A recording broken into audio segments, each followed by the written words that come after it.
Hi மக்களே, welcome to our channel. எல்லோரும் எப்படி இருக்கீங்க? இன்றைக்கி மகா கந்த சஷ்டி முதல் நாள். முருகருக்கு நெய்வேத்தியத்துக்காக கோதுமை ரவா கேசரி செய்ய போகிறோம். எப்படி செய்கிறதுன்னு பார்த்துடலாங்களா? ரொம்ப ரொம்ப ஈஸி ரெசிபிங்க. 5 to 10 மினிட்ஸில் நம்ம செஞ்சே முடிச்சிடலாம். சரி, நம்ம எப்படி பண்ணுறதுன்னு பார்த்துடலாம். ஒரு கடாய் வச்சு கடாயில் நெய் போட்டு அந்த நெய்யில் திராட்சை முந்திரி வறுத்து தனியாக எடுத்து வச்சுக்கோங்க.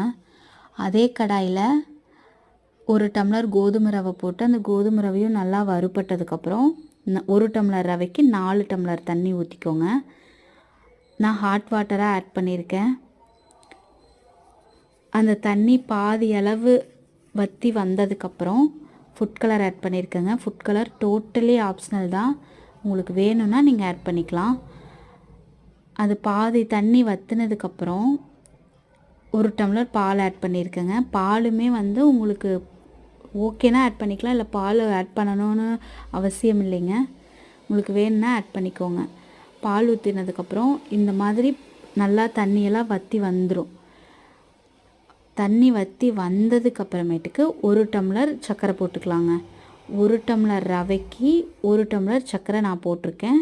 நீங்கள் வேணும்னா இன்னொரு 1/2 டம்ளர் ஆட் பண்ணிக்கலாம், இல்லை வேண்டானா 3/4 டம்ளராக சர்க்கரை போட்டுக்கலாம். சர்க்கரை போட்டதுக்கப்புறம் இந்த மாதிரி தண்ணியாட்டம் ஆகிருங்க. இந்த தண்ணியாட்டம் ஆனாலும் ஒன்றும் பிரச்சனை இல்லை தான், அது நல்லா கெட்டியாகி வந்துடும். கூட நான் ஒரு 1/2 ஸ்பூன் நெய் போட்டிருக்கேன். மறுபடியும் நெய் சேர்த்து நல்லா கிளறி விட்டுட்டு ஒரு மூடி வச்சிட்டிங்கனாவே போதும். சிம்மில் வச்சு மூடி வச்சிட்டிங்கன்னா அது நல்லா கெட்டியாகி வந்துடும். அது கெட்டியாகி வந்ததுக்கப்புறம் வறுத்து வச்ச திராட்சை முந்திரி ஏலக்காய் போட்டு கிளறி எடுத்துருங்க. அவ்வளோதாங்க, கோதுமை ரவா கேசரி ரெடி.